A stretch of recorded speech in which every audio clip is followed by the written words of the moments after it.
Before we get into the video, could everyone please subscribe to my Endless Diary Tales channel? Thank you so much. The day I returned, I stood dumbfounded at the factory entrance, watching the workers leaving after their shifts. The street was bustling, filled with the noise of people talking, the constant ringing of bicycle bells merging into the background like a passing breeze. The crowd surged forward in waves. The factory's broadcasting system announced the time. It is now exactly 12 o'clock noon. I pinched myself hard. The sharp pain confirmed it. This was real. Just then my middle school best friend Lucy Parker walked up to me. "Mia, let's go. The cafeteria must be packed by now." I grabbed her arm abruptly. "Lucy, did I and Ethan Grant run into each other?" Lucy, still young and clueless, looked at me completely confused. "Aren't you two supposed to go to the registry tomorrow? I even switched shifts with you for it." So fate had sent me back to the day before I was supposed to register my marriage with my fiancé, Ethan Grant. How could I forget this day? I quickly told Lucy, "Wait a minute. My aunt from the countryside sent me some dried goods. I want to give you some." Lucy, who knew me better than anyone, immediately scoffed. "Your aunt from the countryside? The same one who treated you horribly all those years? Now she's suddenly being generous? She just wants to get close to you because you're about to marry." A sharp female voice chimed in from behind. "Wow, Mia. We all work together. Isn't it a little unfair to be so generous to just one person?" We turned around and saw Bianca Carter standing with a few other female factory workers. Lucy snorted, ready to stand up for me, but I held her back. "Fine then, let's all go together. I still have some almond pastries at my new place. I'll share with everyone." In my past life, Bianca Carter had been my fiercest competitor, battling me for 3 straight years for the top spot in the factory's production rankings. She was bold and aggressive, and we had never gotten along. Even now, her words were laced with sarcasm. I heard Ethan Grant managed to collect all 4 of the big-ticket items in this era. Getting married required both connections and ration tickets. Some had the tickets but no means to use them, while others had the means but lacked the tickets. Bianca smirked. "This time we're lucky to be your friends, Mia. We finally get to see something special."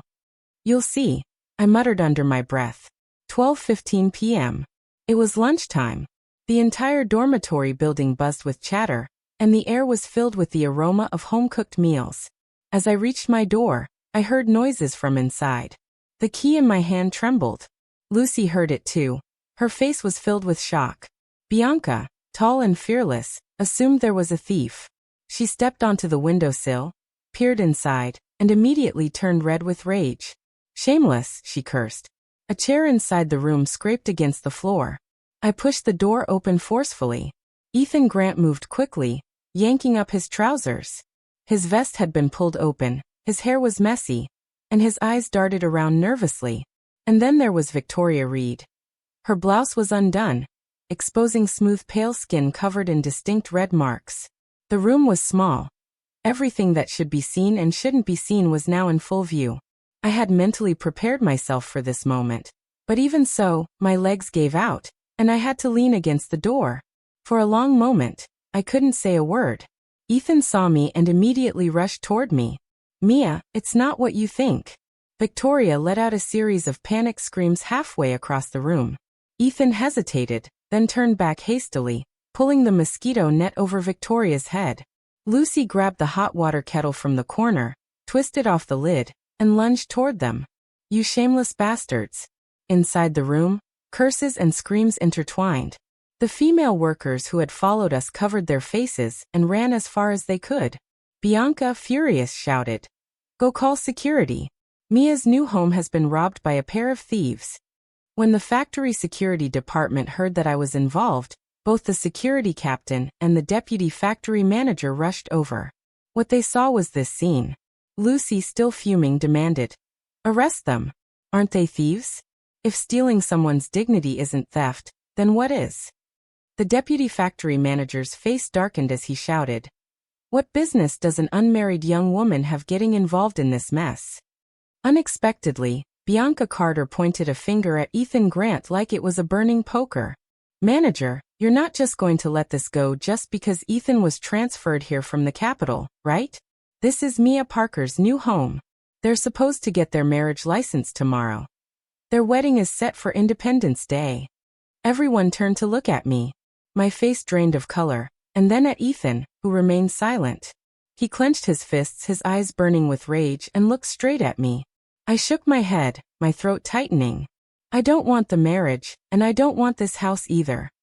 With that, I turned to leave. Ethan immediately grabbed my wrist. From an outsider's perspective, it might have seemed like he was apologizing, trying to hold me back, but his voice in my ear was firm and commanding. Mia, don't be petty.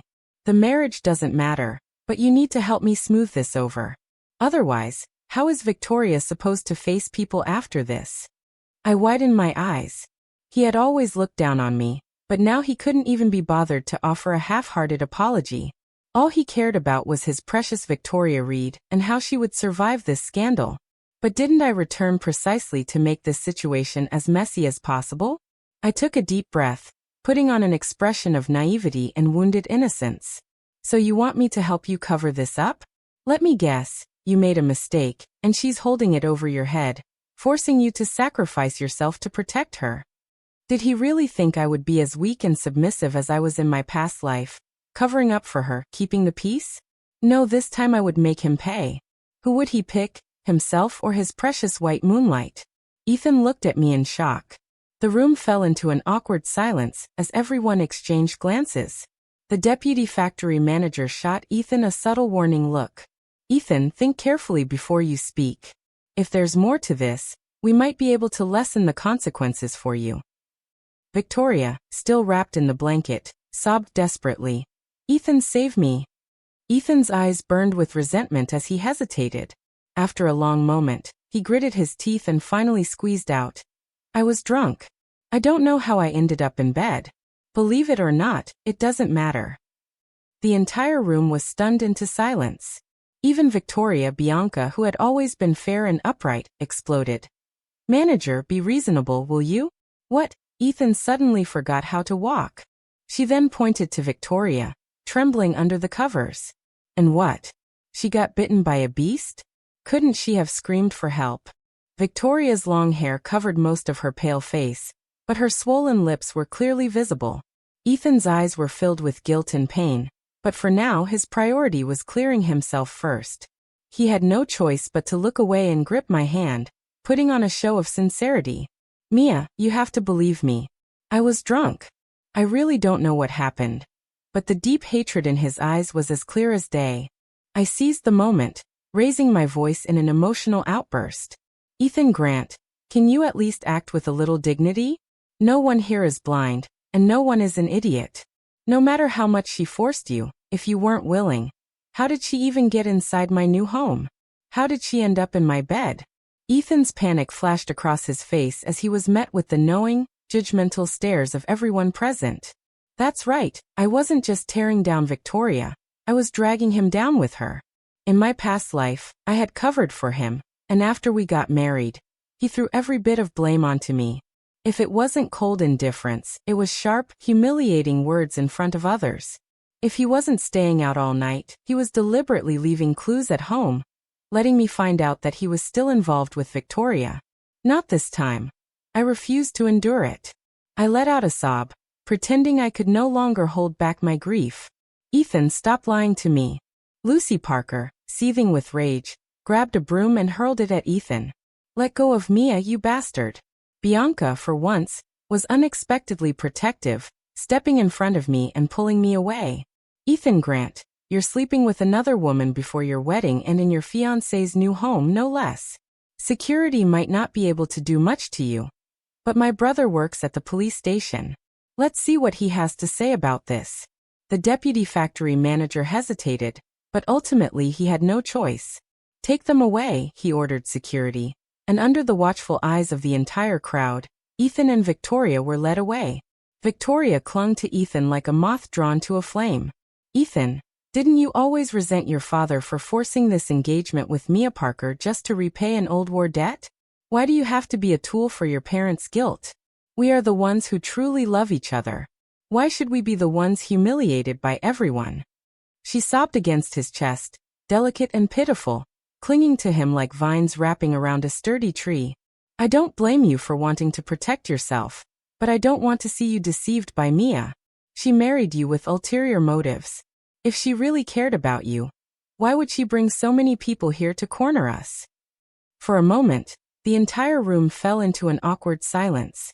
Expressions varied among the onlookers. Ethan held Victoria in his arms, but his furious gaze was locked on me as if he had just realized something. My head spun with anger, and I nearly tripped over my words. So not only are you shameless, but now I'm the one who's at fault? The deputy factory manager, secretly cursing at the situation, sighed and attempted to mediate. Ethan, everyone's watching. This is really getting out of hand. Ethan's face, once filled with anger, suddenly shifted into a look of courage and determination. He met my gaze, speaking each word with deliberate clarity. No one's leaving. The deputy factory manager frowned. What do you mean, no one's leaving? Ethan, whether in an act of defiance against his father's wishes or out of a desperate grasp for his pride, had finally made his choice. The scale in his heart tipped completely toward Victoria. I mean, Victoria is staying, he declared. This apartment was mine to begin with. I'm not giving it up, and the wedding is still happening. I'm marrying Victoria. The entire room fell into stunned silence. I narrowed my eyes, catching a glimpse of Victoria at just the right angle. Her lips curled into a triumphant smirk laced with mockery.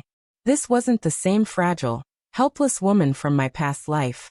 This time, her eyes held a complicated mixture of satisfaction and deep-seated hatred.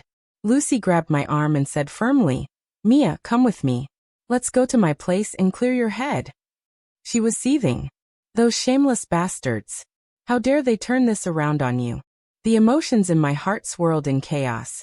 Rage, satisfaction at finally cutting ties with Ethan, and the fresh memory of witnessing that disgusting betrayal. My mind felt like a tangled mess, forcing me to slowly piece together my fragmented past. In my previous life, my parents had died early, and I was sent to live with my uncle's family.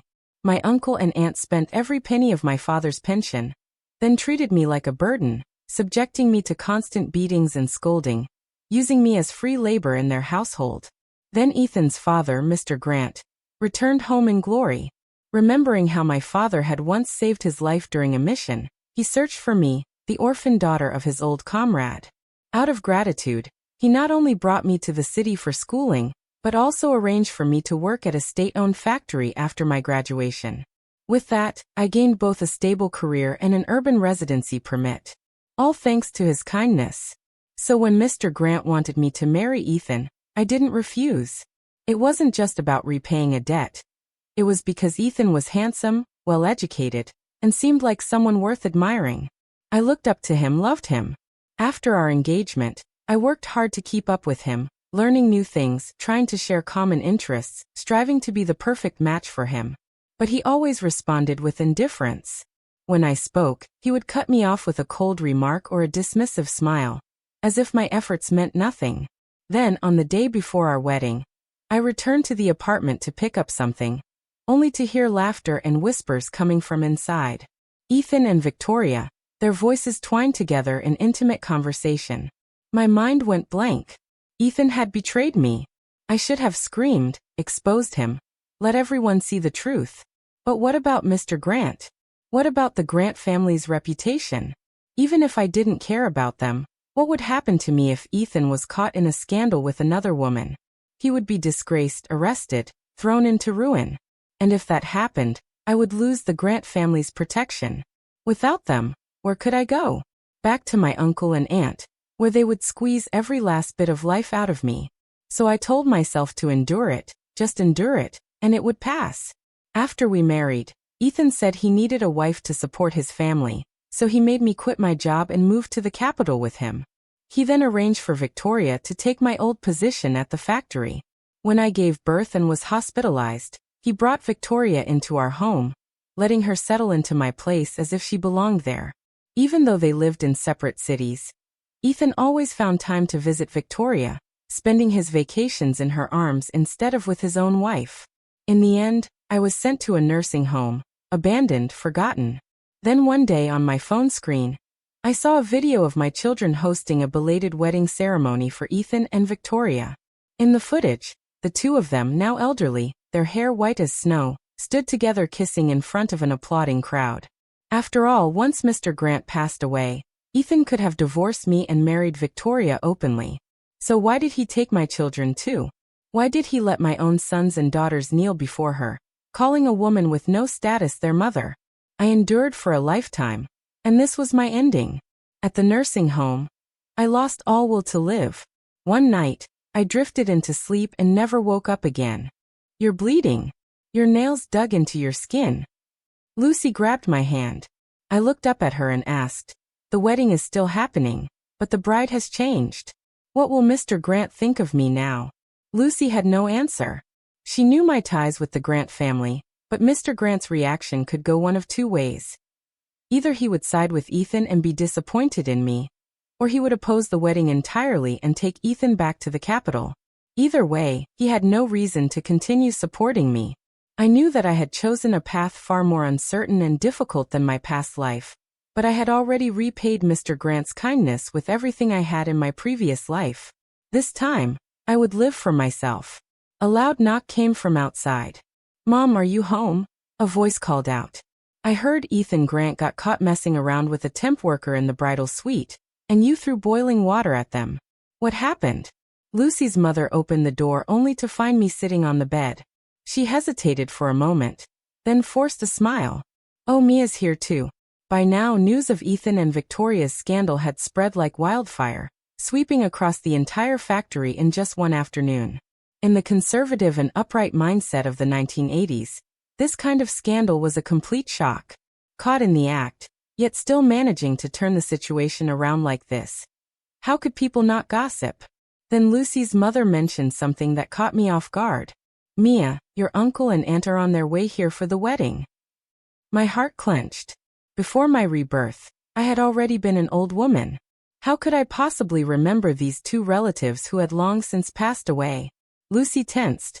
"If your uncle and aunt see that you've been abandoned by the Grants, they might try to take you back to the countryside. What will you do then?" I glanced down at my arms, still faintly marked by old scars from their beatings. A lifetime of swallowing my pride had only led to worse suffering. I clenched my jaw and said firmly, "This isn't my fault. The factory has no reason to fire me.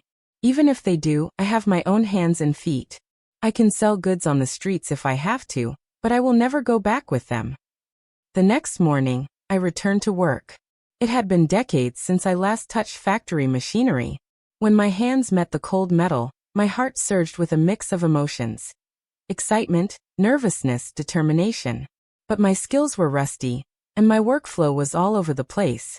I fumbled like a complete beginner, watching Lucy handle everything smoothly. She moved swiftly, her every action clean and precise, completing an entire batch with ease. From behind, Bianca Carter stood with her hands in her pockets, a factory cap on her head. She scoffed. "Mia, what's wrong with you today? You're so slow." I didn't respond, but Lucy shot her a glare. "Some people will do anything to be number one." Bianca frowned. "What the hell are you talking about?" Lucy sneered. "Am I the one talking nonsense, or is it you? What happened yesterday at noon? By last night, the entire factory knew. By today, it spread to the whole city." Bianca stiffened. "How could that be my fault?" Lucy was about to argue, but I shook my head. I spoke calmly. "You can see my state right now. I know I'm falling behind, but it won't last long. I'll catch up soon. I appreciate your patience." Bianca stared at me for a long moment before her lips curled slightly. "Who are you trying to get smart with, Mia?" I met her gaze steadily. In my past life, Bianca had been my rival for years. She huffed, crossing her arms. "I just came to check on you. No woman in our factory has ever suffered such humiliation." Then, to my surprise, she pulled something from her pocket, a handful of candies. She shoved them into my hands and said, "Take these. I want to beat you in a fair competition, not through connections or shady tricks." Without waiting for a response, she turned and walked away. Lucy gasped. "Is that white rabbit candy?" That's expensive. As I held the candy in my hands, something clicked in my mind. Now I understood why my memories of my time at the factory had always lingered so deeply. Not just because this was my youth, but because this was where I would finally take control of my own life. At this moment, my worth was still recognized by those around me. The respect and trust one earned came from my own two hands. As I left the factory after my shift, still replaying the details of today's work in my mind, my uncle and aunt suddenly appeared in front of me. The moment he saw me, my uncle grabbed my wrist tightly. "Mia, come with us right now. Go and beg Ethan to take you back. You can't let him abandon you." My aunt clutched me even harder, her nails digging so deep into the back of my hand that I nearly bled. "You made it to the city, yet you can't even keep a man tied to you." A gust of wind rushed past my ear, followed immediately by a sharp slap across my face. My aunt's voice was filled with curses and insults, even dragging my parents into her tirade. A deep, uncontrollable rage surged inside me. I roared, "Shut up. You have no right to speak about my parents." If even one of my parents had been alive, would they have dared to treat me this way? My aunt had been hitting and scolding me just moments ago, and my uncle had remained silent, watching indifferently. Only now did he react, furrowing his brows. "Mia, you can't be ungrateful. We raised you, so of course we have the right to make decisions for you." People passing by started whispering among themselves. I thought it was parents disciplining their child, but it turns out they were just relatives. Even parents shouldn't be hitting their children in public like that. Who do they think they are? Should we call security? What if they're human traffickers? Sensing the shifting public opinion, my aunt immediately threw herself onto the ground, wailing, "Oh, what a sin! I worked myself to the bone raising this girl, and now she refuses to listen to me." I coldly watched her dramatic display before turning my gaze to my uncle, who at least still tried to keep up appearances. "Uncle, are you really trying to force me to cut all ties with you today?" His eyes flickered with unease as he waved his hands dismissively. "What nonsense are you talking about? We're only looking out for you. How is that forcing you?" Without hesitation, I rolled up my sleeves and pant legs, exposing the old scars from past beatings. "This is the proof of how you looked out for me all those years." Panicked, my uncle lunged forward to stop me. "Enough. Stop showing that in public." I raised my voice. "You had no problem hitting me in front of everyone just now, so why should I be afraid to let them see the truth?" I glared at them, my voice cutting through the air. "When my parents passed away, I was just a child left alone in the countryside. What kind of kindness did you show me then? You think you can do whatever you want because you have no conscience? You don't fear ghosts or gods, but do you really think you'll live forever? Do you think you'll never grow old or face consequences?" I leaned in slightly, lowering my voice just enough for them to hear. "Even if you don't care about your own fate, what about your children, my cousins? If you push me too far, I'll make sure they never get into the factory, never get the stable future you wanted for them." My uncle froze. My aunt, still sitting on the ground, also stopped wailing. Even the most ignorant and ruthless people feared bringing misfortune upon their own children. They had always assumed that as long as the Grant family vouched for me, my cousins would naturally follow in my footsteps, finish school, and secure jobs in a state-owned factory. They wanted to suck me dry while treating me like a disposable servant, but why should I let them? Security arrived quickly. "Who are you people? How dare you hit someone in the factory district?" For the first time in his life, my uncle lowered himself in front of me. "Mia, you were supposed to marry into the Grant family in the capital. Our entire family was counting on you." He even slapped himself a few times in desperation. "That's the capital, Mia. Your aunt and I have only been to the city a couple of times in our entire lives. Life here is so much better than back home. You can't just ruin your siblings' future like this." In this world, children born into good families had their parents to protect them. I had no such luck, which was exactly why I would never let these selfish, cruel people use moral blackmail to manipulate me again. "Who I marry is none of your business," I said coldly. "I am not a stepping stone for your children to climb higher. If you push this any further, I'll report you for assault. If that happens, forget about the factory. Your children won't be able to get into anything." Are you really willing to drag all of us down together? Faced with no other choice, my uncle and aunt were escorted out of the factory district by security, grumbling and resisting every step of the way. The crowd that had gathered slowly dispersed. I pressed a hand against my stinging, swollen cheek, finally exhaling a breath of relief, only to see Ethan Grant standing nearby, smirking with open mockery. That was quite the performance, he sneered. I half expected your uncle and aunt to drag you to my feet, begging me to take you back. I clenched my jaw tightly. What are you doing here? Ethan had already played out a whole scene in his mind, assuming he had figured everything out. Your uncle and aunt made such a big commotion. How could no one have informed me to come and rescue you? Isn't this just like yesterday? Other scheme of yours and that bruise on your face. You must have gone all out to make it look real, huh? You wanted me to feel sorry for you, to change my mind and marry you. I bent down, grabbed a rock from the ground, and hurled it at his head. That's right, it was all an act. My parents dying was an act. My uncle and aunt abusing me was all staged. Even you and Victoria rolling around in my new home? Of course I planned that too. Happy now? Ethan dodged the rock, his face dark with fury. I had never talked back to him like this before. Good, he sneered. Then you should know my parents will only be attending my wedding with Victoria. Mia, give up already.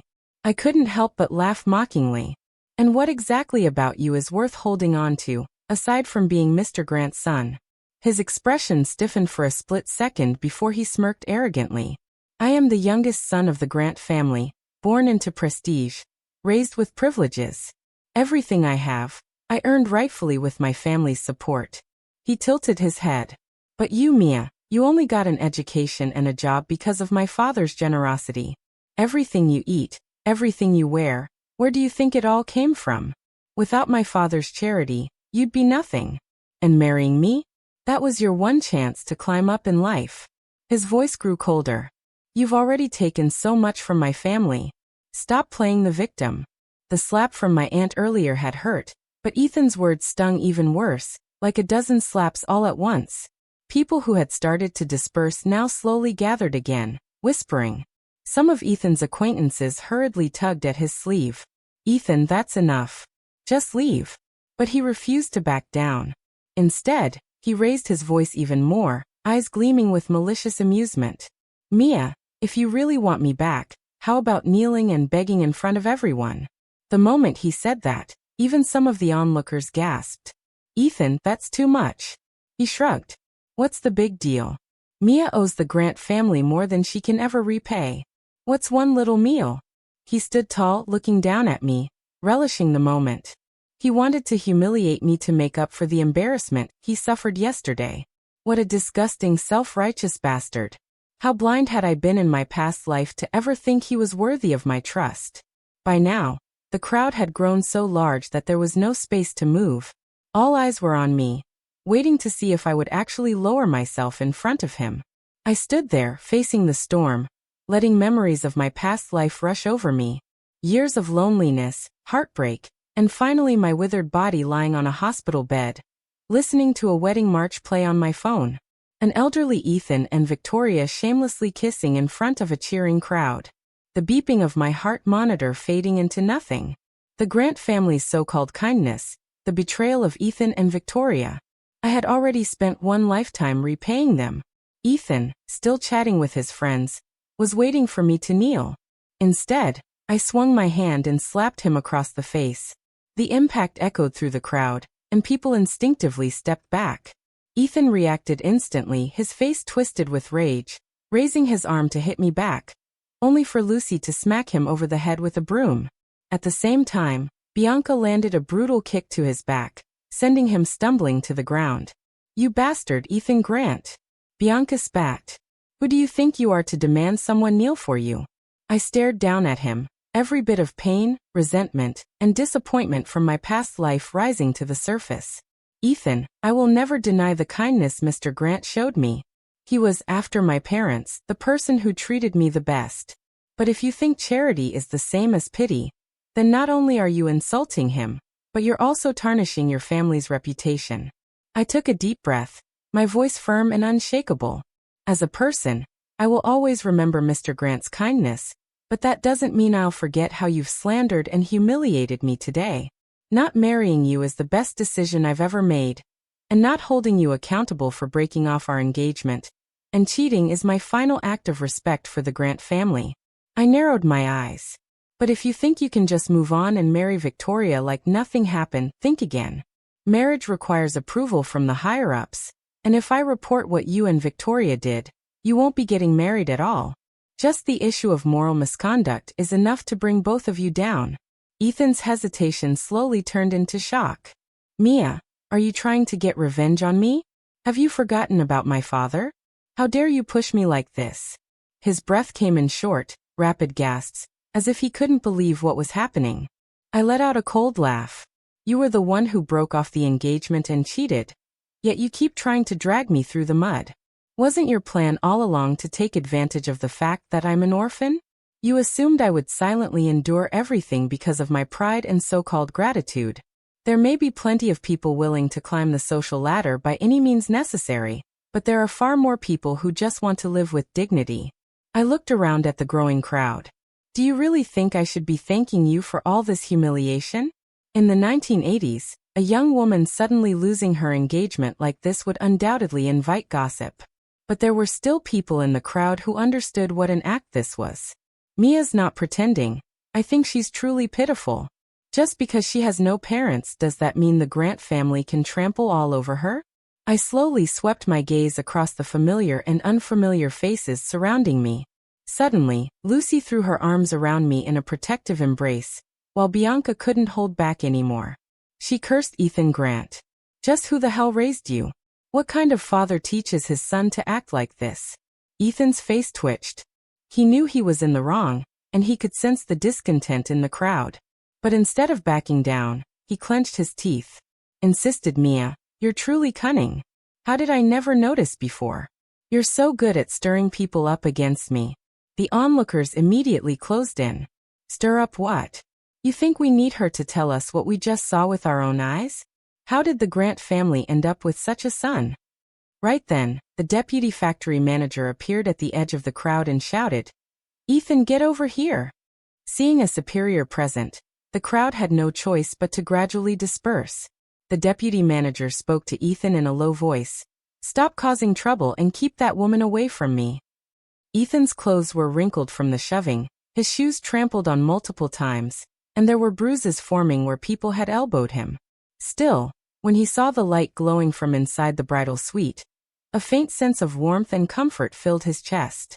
At least Victoria was smart enough to call the deputy manager for help.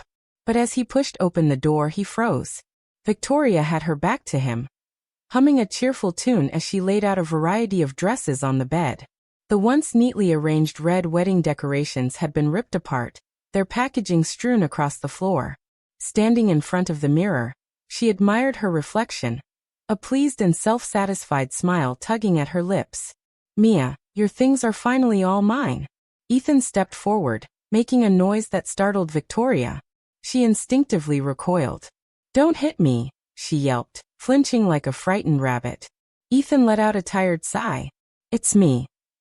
Victoria quickly turned, her eyes sparkling. Ethan, you're back. Then lowering her voice slightly, she added, I thought it was Mia or my stepfather. Ethan knew about Victoria's background. Her biological father had passed away when she was young, and her mother had remarried a factory worker. After her mother's death, her stepfather had tried to remarry several times, but every potential wife refused upon learning that Victoria still lived in the house. Eventually, he had attempted to kick her out, and only with the help of some relatives was she able to get a temporary job at the factory. She was truly pitiful, but she was also undeniably beautiful, so much so that others envied him for having her. Unlike Mia, who was always serious about work and study, Victoria was gentle and obedient, always catering to him.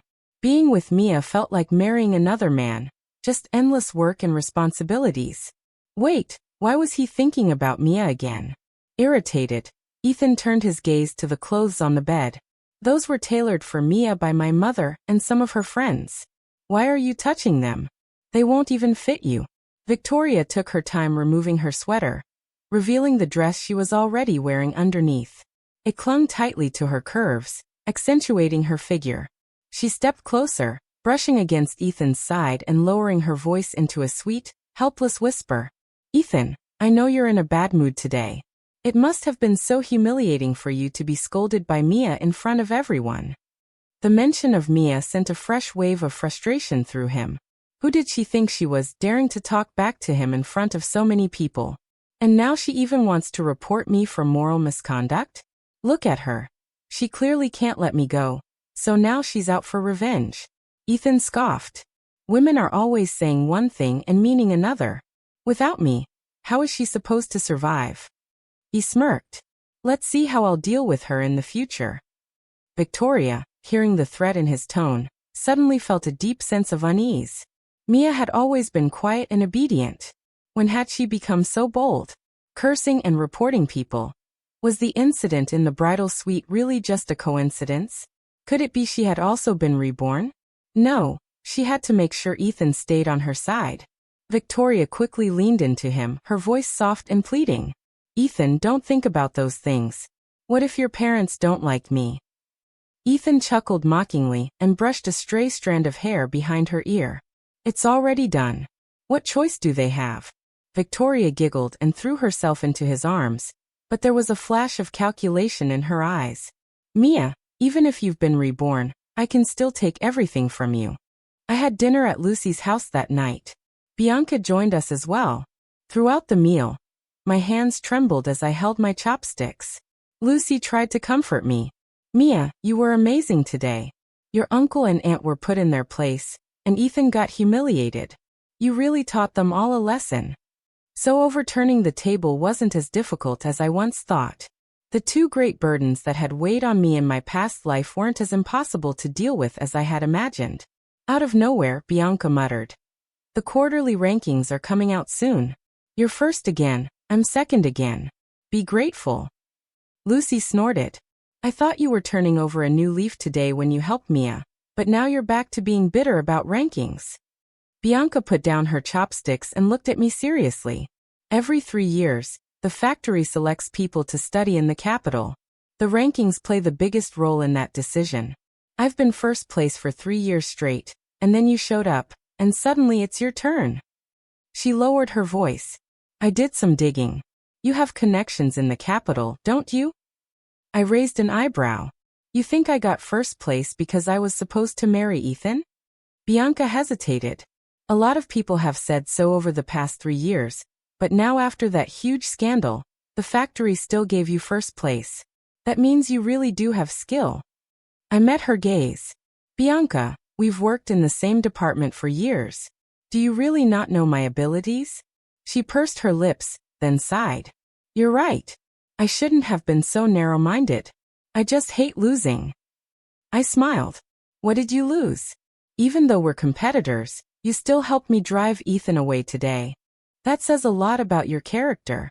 You're one of the few people who has ever stood up for me." Bianca's eyes turned misty. "Shut up. I don't need your pity." I held out my hand. "Then let's have a fair competition." She shook it firmly. "Fine, you better not back out. In my past life, I had gone to the capital as Ethan's wife. This time, I would go there through my own ability. When the rankings were announced, I was awarded first place again. At first, the applause was sparse and many people seemed puzzled, but then Bianca took the lead and started clapping. Only then did the rest of the workers follow suit. However, when I returned to my workstation, everyone was shocked. My desk had been trashed, tools broken, materials ruined. A red cloth banner was pinned to the wall with large mocking words, "Greedy and shameless." The culprit had practically signed their name. There were no security cameras in this era and no one had been around when it happened, but with process of elimination, there was only one person who had a grudge against me. Victoria's pettiness had actually helped my case. Not only did I report her for misconduct, but other factory workers who couldn't stand her also joined in on the complaint. As a result, Ethan was officially demoted from his original position, something the factory had no choice but to enforce. Victoria lost her temporary contract and was given a harsh warning, but she didn't care at all. The very next day, She moved out of the female dormitory and straight into Ethan's new home, openly living with him. They said the marriage application was already being processed, and the wedding was set for Independence Day. But since Ethan is no longer a factory employee, it's no longer under the factory's jurisdiction. After I get married, I'll be going to the capital, a mere temporary worker not worth my time. Her arrogance infuriated many people.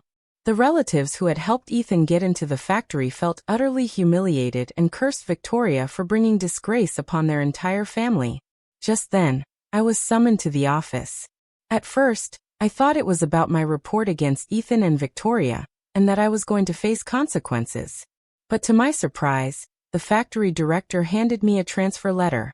In my past life, I had only received this letter because I was Ethan's wife and was moving to the capital as his spouse. But now I had reported Ethan. Why was it still given to me? Sir, is there some mistake? The director smiled. No mistake. This is Mr. Grant's decision. Whether Mr. Grant wanted to compensate me or simply sweep the whole incident under the rug, it was ultimately about protecting Ethan. But I wasn't about to accept something I hadn't earned. Mia, think it over, the director said as I hesitated. Don't rush to a decision. Leaving the office, my mind was in turmoil. Suddenly, Victoria appeared out of nowhere and shoved me hard. I stumbled but didn't fall. You, she spat. Her eyes filled with venom, her expression twisted. Did you get reborn too? This was completely different from the fake kindness she used to show in my past life. I narrowed my eyes. I have no idea what you're talking about. It didn't matter whether she was reborn or not. I had already thrown Ethan away like garbage. Why should I waste my breath on her? Victoria sneered. Mia, your acting is incredible. In our past life, you played the dutiful wife so well that even after you died, Ethan suddenly started reminiscing about how good you were to him. And now you're still putting on a show. She took a step closer, lowering her voice. If you weren't reborn, how did you know to bring people to the bridal suite that day? How did you humiliate Ethan in front of everyone? I glanced at a nearby building, its windows reflecting the evening light. So you're saying you can be shameless, but I can't be lucky enough to catch you in the act. Victoria's face twisted with fury. Still pretending, huh? You're dreaming if you think you can use the same tricks as before to snatch Ethan back.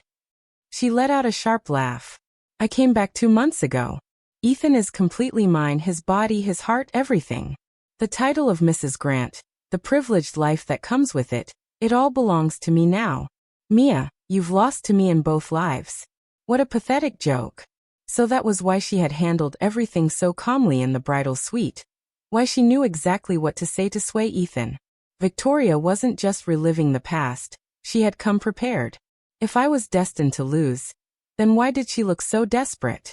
Suddenly, she pulled out a razor blade and slashed her own hand, drawing a deep wound. Then, like a lunatic, she lunged at me, blood dripping down her fingers. I quickly backed away, turning a corner and bumping into someone. It was Bianca, standing beside a tall, handsome young man. Victoria instantly threw the blade to the ground, clutching her bleeding hand. She shrieked in distress. Help! Mia tried to kill me. From a distance, Ethan came running over.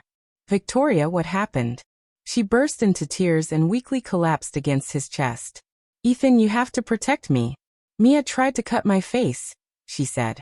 I seduced you, and she wanted to ruin me. Ethan's face darkened. He turned to me, his expression filled with suspicion. Mia, did you do this? I raised an eyebrow. Ethan, if I wanted to hurt her, I wouldn't bother sneaking around. I'd slap her openly, just like I did to you. Do you really think I need to secretly scratch up her face? You two barely have any dignity left. What's the point? Ethan hesitated, his gaze flickering between Victoria and me. Victoria, could this be a misunderstanding? Mia wouldn't do something like this. Victoria's face froze. I smirked. I didn't stab her, but I did write the report that got both of you punished. Ethan let out a bitter laugh. So this time you're not even pretending. You're really out for revenge. Victoria's expression grew even uglier. Ethan Grant, so quick to anger, so arrogant, yet so easy to manipulate. I wasn't surprised by Ethan's back-and-forth attitude. In my past life, when he was with Victoria, he acted just like any other cheating man. There were moments when they fought and didn't get along. And every time Ethan was upset with her, I would come home and act all considerate toward me, but when he found daily life with me too dull, he would go back to coaxing Victoria. Once they reconciled, Ethan would disappear from home for a while, taking Victoria on secret little getaways. This cycle repeated itself for decades. Wavering and indecisive, that was Ethan's defining trait. Now, looking at him trying to put on the act of a reasonable man, I felt nothing but exhaustion and disdain. It didn't matter what kind of person I was. What mattered was that I no longer wanted Ethan, no matter what Victoria did. It was pointless. I turned to Ethan. You'd better keep an eye on her. Your wedding is coming up soon. Do you think Mr. Grant would be happy seeing the two of you not trusting each other? Ethan froze for a second before snapping back. Mia, are you saying this because you actually care about me? Or are you just using my father's name as an excuse? Disgusting. Victoria immediately let out a pitiful whimper and clutched her bleeding hand. Ethan tried to soothe her. Come on, it's just a little cut. Don't be dramatic. Bianca, who had been quietly observing up until now, suddenly burst into laughter. Who gets attacked with a razor blade and then chases after their supposed attacker? If you really wanted to hurt someone, wouldn't a knife be more efficient? This is the worst act I've ever seen. Victoria's face turned red with anger. Mia, you're just covering for her because you're in the same department. Bianca's expression sharpened. Everyone knows I've always been Mia's biggest competitor. The two of us have been fighting for the top ranking every quarter. If anyone understands fair competition, it's me. She sneered. But I guess you wouldn't understand that concept, would you? You and Ethan are nothing but garbage. Victoria clenched her fists, trembling with fury. You, Bianca. She cut her off. And that watch on your wrist? That's the engagement gift our entire department bought for Mia. Yet here you are parading it around. Who gave you the right to wear it? Oh wait, it must be Ethan, right? She turned to him with a smirk. Well, congratulations. If you two ever feel like your scandal isn't big enough, just let us know. We'd be happy to remind you every time we see you. As she spoke, she took a step forward, ready to kick them both. Just then a tall, silent young man grabbed her arm, holding her back. Ethan reached for Victoria's wrist and glanced at the watch, his face darkening as he stole a glance at me. Let me go. I'm going to teach them a lesson. Bianca struggled against her brother, Connor Carter, who was pulling her back. Ethan quickly dragged Victoria away before things escalated. Bianca scoffed, lifting her chin. Only then did she notice the row of factory workers peering down from the building. All 5 floors had windows open, packed with people watching the commotion. Among them stood the factory director, his face grim from the west side of the 3rd floor office. Someone even cheered. Bianca turned to me. From now on, every time I see them, I'm cursing them out. Connor smirked. Great. Now the whole factory knows you're really good at cursing. Bianca's expression stiffened in embarrassment. That night, the deputy factory director and security officers arrived at Ethan's apartment. Victoria was still playing the victim. The wedding is in 2 days. What difference does it make if we stay here now? And I still want to report Mia. She attacked me. Why are you all laughing? The deputy director had no patience for her nonsense. Hurry up and get them out of here. He ordered the security team. Victoria stubbornly clung to the door frame. Don't touch me. If you do, I'll scream harassment. The deputy director sighed, rubbing his temples. Fine, call for a female officer. Just then Ethan walked in, looking completely dejected. The moment Victoria saw him, she puffed up her chest and arrogantly declared, Ethan, this apartment was assigned to you. They have no right to kick us out. The deputy director shot her a sharp glare, finally making her shut up. He turned to Ethan. Ethan, factory rules are factory rules. You were given this apartment because you were supposed to marry Mia. At the time, both of you were considered exceptional employees, so we made a special exception. But now the bride has changed and at the end of the year, you're transferring out of here. The factory has already made new arrangements for this unit. Ethan had just come from the factory director's office. Of course, Ethan knew exactly why this was happening, but Victoria refused to accept it. This is ridiculous. Ethan is a valued employee, and he's not leaving until the end of the year. Why should he be kicked out now? The deputy factory director didn't even acknowledge her outburst. He simply turned to Ethan and said, "Ethan, we've already arranged a bed for you in the communal dormitory." Victoria clung to Ethan's arm, shaking it desperately. "Ethan, say something." Ethan coldly shrugged her off. "I accept the factory's decision. I'll pack my things tonight." He glanced around the apartment. "There's a lot of stuff here. It'll take time to move everything." The deputy director waved a hand dismissively. "Security will put new locks on the doors and reinforce the windows. Not even a fly will be able to get in." Victoria stomped her foot in frustration. "And what about me? Am I supposed to be homeless now?" "Go wherever you want," the deputy director replied. "But you won't be staying here." With that, he left. Ethan immediately started packing his belongings. "Victoria, why didn't you stand up for me?" Ethan's voice was cold. "Why did you have to go after Mia?" Victoria's breath hitched. She quickly switched tactics, her eyes welling with tears. I didn't do anything. You're still acting even in front of me." Victoria bit her lip, looking heartbroken as tears spilled down her cheeks. Ethan sighed. "I know I didn't set proper boundaries before, and you've suffered because of it. But we're about to get married. You're already living in this apartment, wearing Mia's clothes, even flaunting the engagement. What more do you want?" Victoria sobbed. "Mia set me up." Ethan let out a short laugh. "If you hadn't gone after her, would she have had the chance to do anything? Mia is rigid, serious, and completely uninteresting.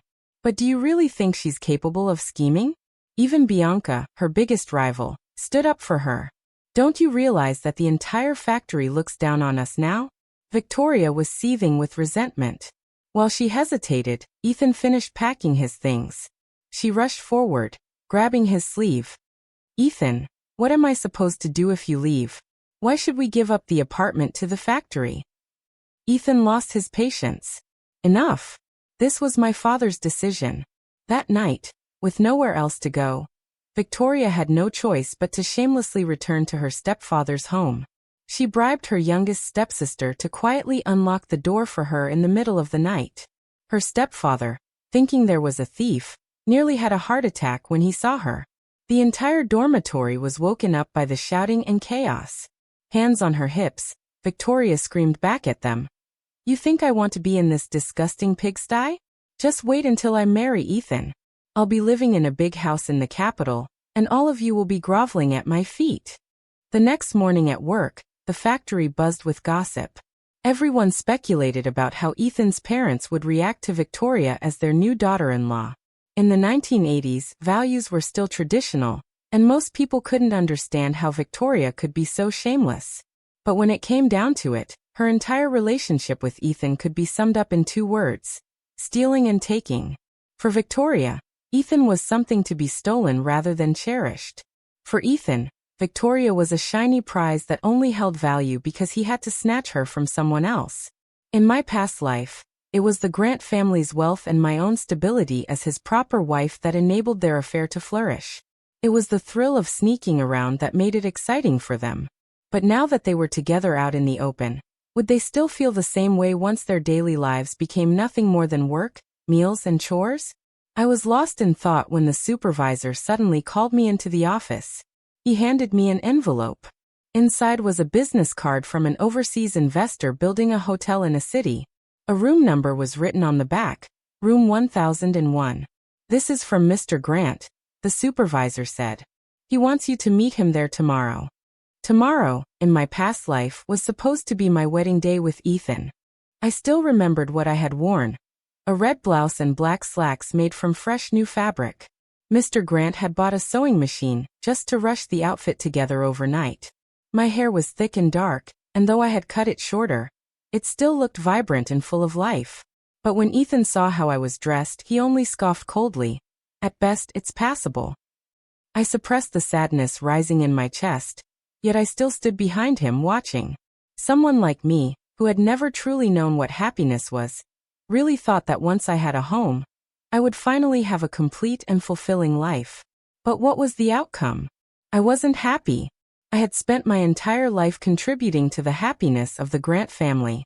I arrived at Mr. Grant's hotel suite. Both he and Mrs. Grant were there, radiating the same powerful and dignified presence I remembered from my past life. Their presence here meant one thing. They truly had no intention of attending Ethan's wedding. Mr. Grant sighed deeply. I've heard everything about what happened. Mia, you did nothing wrong. I know you're someone who repays kindness. You left everything behind, even the transfer letter.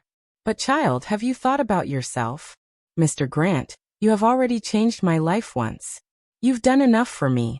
I can't take anything more from you. Yes, I had rejected the support of the Grant family, but at the same time, I had shed the humiliation of my past life. The failed marriage, the suffocating, decayed existence. Victoria could take all the advantages that came with being Ethan's wife. She could have the social status, the wealth, the privileges. But I was still me. I still had an entire life ahead of me, one that was finally my own. I had never forgotten the past. Every single day, every single moment of it had been like a nightmare. But I no longer wanted to live inside that nightmare. If I continued entangling myself with them, I would only fall back into the same miserable cycle. Mrs. Grant suddenly spoke. Mia, let us help you one last time. Think of it as doing us a favor. Afraid I would refuse, she quickly added. Otherwise, how do you expect my husband to face your father in the afterlife? I still declined. I appreciate your kindness, but my father's duty was to serve his country. As his daughter, my mission in life shouldn't end with just marriage and family. Life is short. I want to live in a way that makes me value myself. Mrs. Grant's face darkened. In my past life, she had never liked me. In fact, many of Ethan's views on me were simply a reflection of hers. But now, compared to the scandal-ridden Victoria, someone she had once deemed unsatisfactory, was suddenly the better option. And yet I had refused. Mr. Grant remained calm. I understand your aspirations. The truth is, Ethan doesn't deserve you. As I left the hotel and closed the door behind me, I clearly heard Mrs. Grant's voice, no longer poised but urgent, almost furious. How could you just let her leave? What about Ethan? Do you really want him to marry someone like that? You said Mia didn't ask for anything because she was too afraid to, and look at her now. Your son went and found you someone even greedier than you ever imagined. Are you satisfied now?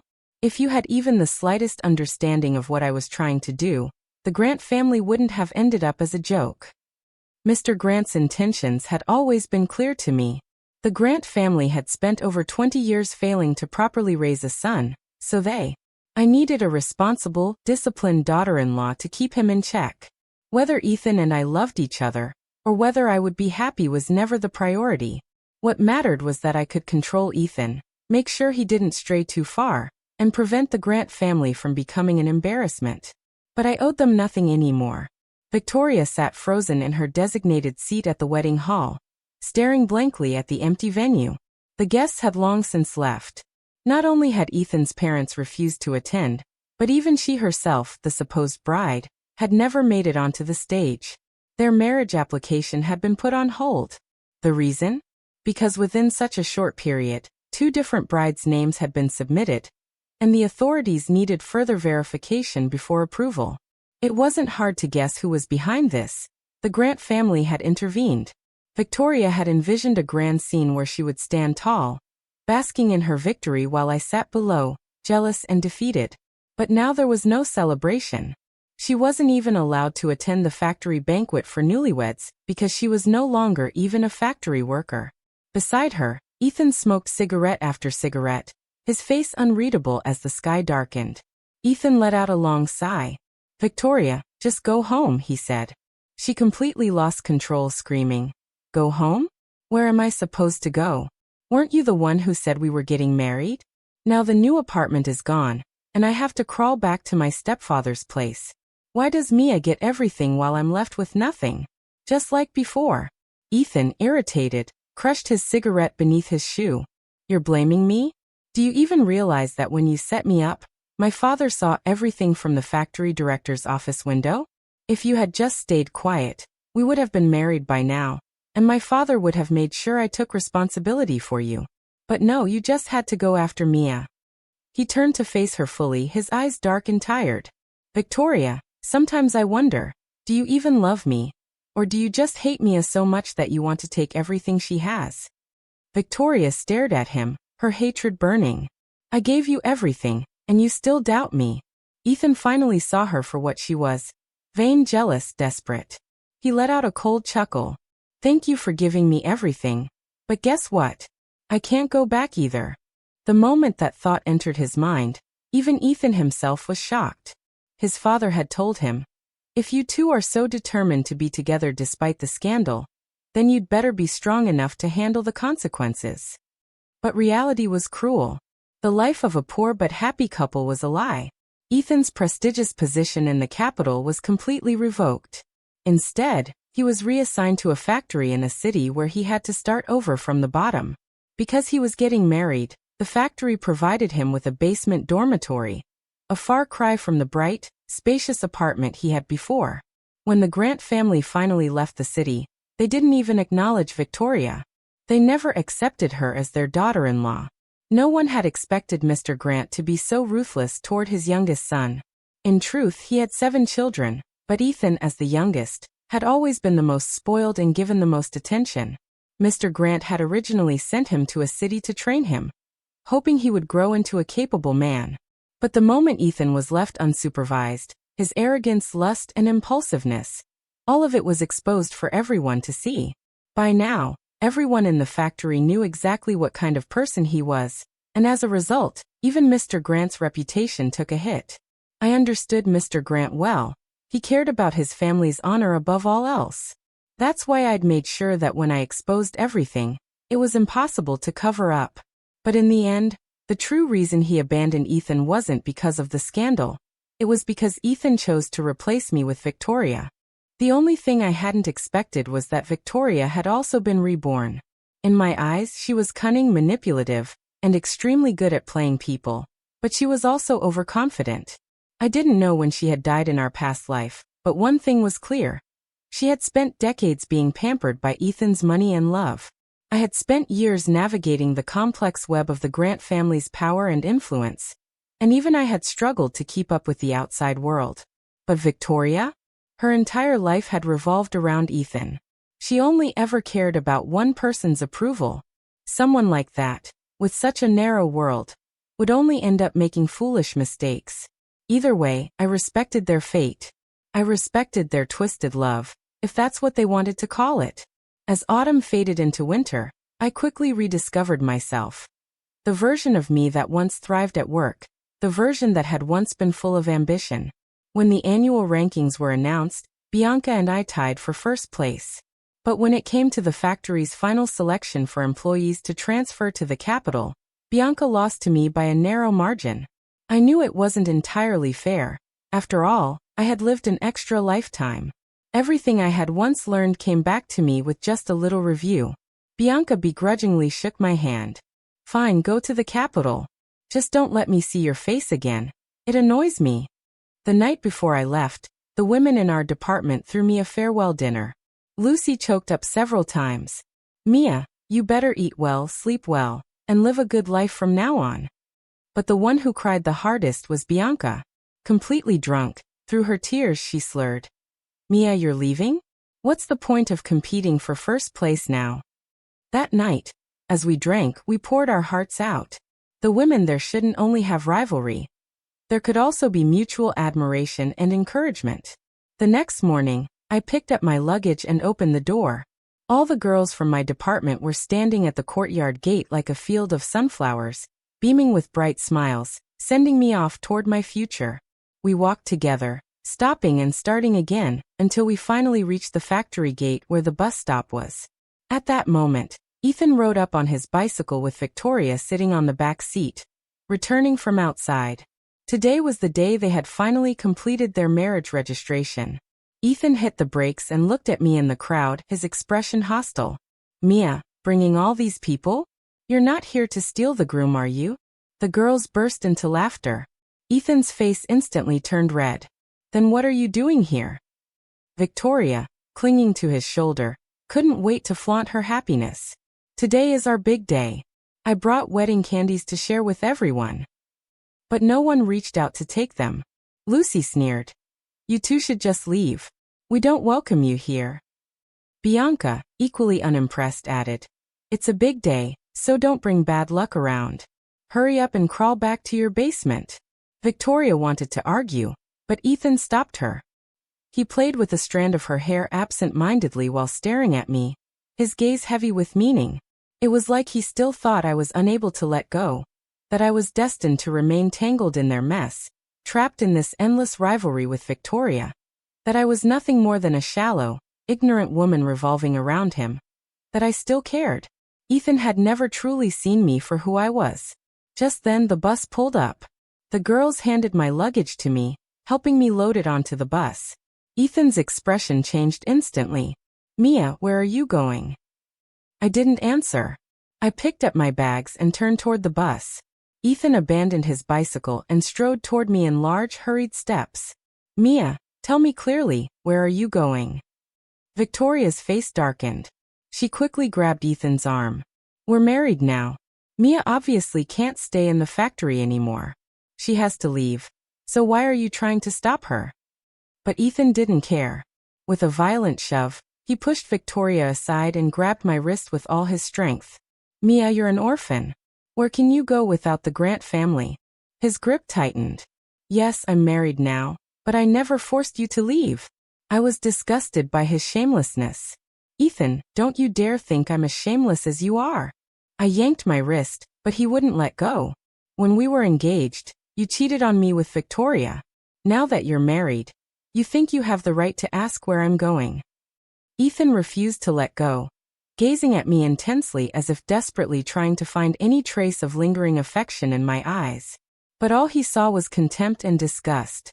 The more I thought about it, the angrier I got. I lifted my leg and kicked him hard in the stomach. Ethan staggered backward, collapsing onto the ground. Before he could even recover, Connor Carter, dressed in his security uniform as the factory gatekeeper, grabbed him from both sides and restrained him. Without hesitation, I stepped onto the bus. Behind me, Ethan shouted desperately. Mia, explain yourself. You filed reports, you set me up. Wasn't it because you liked me? Before he could finish, Victoria suddenly slapped him across the face. Ethan Grant, look carefully, she shrieked. The one who married you today is me. You always said Mia was just some country girl your father forced on you. Like a child bride, that she meant nothing. That she was just an arranged burden from your family. She grabbed his collar, shaking with rage. Then why the hell do you look like a damn widower right now? The girls from my department watched in shock and amazement. It was truly eye-opening. He kept lowering the bar of shamelessness over and over again. The bus started moving, and in the distance I could still faintly hear Ethan yelling, I'm sorry.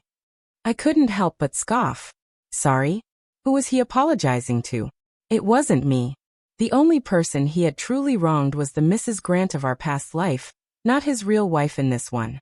I couldn't accept his apology on behalf of the past me.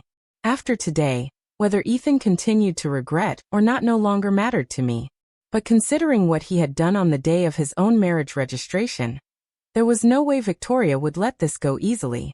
Now that Ethan had lost the protection of his family, how long could he and Victoria's so-called love survive in a storm of gossip and endless strife? Watching the passing scenery outside the window, I felt nothing but relief.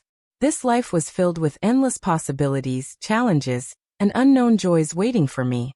3 years later in Beijing, Ethan had sent me countless letters over the past 3 years. I returned every single one without even opening them. Eventually, the postman stopped delivering them, stamping them with recipient not found. I wasn't even curious about what Ethan had to say. In our past life, he had 2 women waiting on him hand and foot, always torn between both households. Now he only had one, and he still couldn't handle it. If he wanted to shove his groveling words into an envelope and send them to me, then I had every right to send them right back. Eventually, his letters stopped, but then he sent a childhood friend from Bing to look for me. Every time this friend came, I was busy either writing reports or attending night school. The third time, He waited until after an award ceremony. When I finally stepped off the stage, he sighed. I get it now. Ethan isn't good enough for you. Then he told me the reason Ethan had stopped writing. Victoria had gotten pregnant, but she had given birth to a deformed child. When Ethan saw the child's disfigured face, he was so horrified that he nearly passed out on the spot. Still recovering from childbirth, Victoria flew into a rage. Ethan, seeing her as nothing but a burden, decided he wanted out. Less than a month after she gave birth, he wanted to get married again to someone else. In a fit of madness, Victoria grabbed a kitchen knife and threatened to kill herself. She didn't succeed, but she did manage to break Ethan's arm in the struggle. At that moment, Ethan finally gave up.